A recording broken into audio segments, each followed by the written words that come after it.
Welcome back. If you're new, what's up?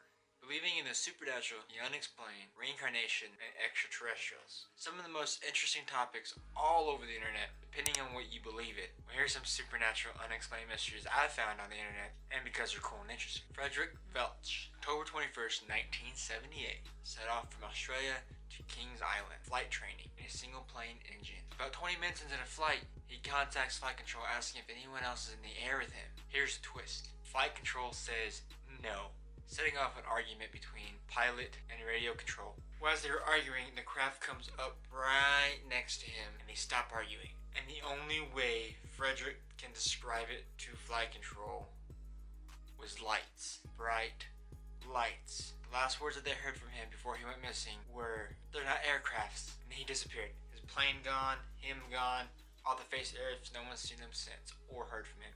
He didn't even make it to his destination. Reincarnation is hard to believe even for me, but for the Pollock family that's a very different story. In 1957, Joanne and Jacqueline, ages 11 and 6, were on their way to their local church one evening, but they didn't quite make it to the church. They died. The family was distraught, especially the father. Prayed and prayed and prayed to get his little girls back. Well, no less than 2 years later, they were blessed with twin girls. You're probably asking, Robert, what does this have to do with reincarnation? Well, after the girls were born about the age of 2, they started asking about toys. Yes, the toys that their older siblings used to play with before they died. They started remembering places and events that they'd never been to or seen, and their birthmarks. People say that birthmarks are places where you died before in your previous lives. The birthmarks on the girls were the same birthmarks as their older sisters in the exact same spot. To me, that's a sign of reincarnation.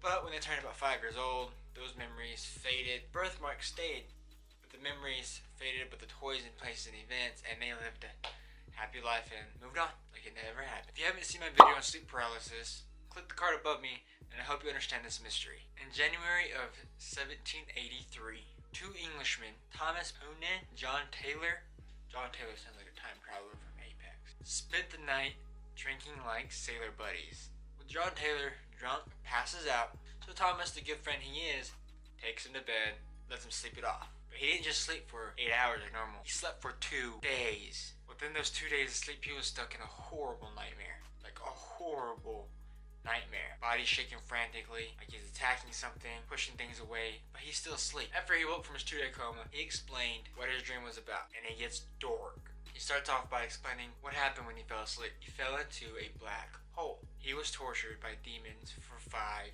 years. A 2-day nightmare, that's scary on its own, but it does have a happy ending. At the end of the dream, before he woke up, an angel came down, picked him up, dragged him out of hell. You could say that's a bad case of sleep paralysis, and a terrible nightmare. Now, you've probably seen the 2016 film, Conjuring. Well, this mystery is based off that movie. Wait, no. The movie's based off of this mystery. Well, from 1977 to 1979, Janet Hoggins was possessed by Billy Wilkins. By that creepy old man's name, I wouldn't doubt it. You hear me? For those 2 years, there must have been the worst years of her life to be possessed by an old man. Possession caused a lot of trouble for her and her family. From destroying the house to media coverage, being called liars. That's not even the worst part. The worst part was stuff flying in the air, being thrown around like a human rag doll, levitating, and having your own voice inhabited by an old man. He literally changed her vocal cords to match his and speak through her. As I'm telling this mystery, I think I should do a video on its own about what's going on, because this seems really interesting. Besides going off for the movie and just go deeper, if you think that's a good idea, hit that like button and let me know. I think it'll be fun. But that's all I got for you today. And if you're new and you love hearing about the supernatural, paranormal mysteries, smash that subscribe button, leave a comment. But I'll see y'all next time. Bye, guys.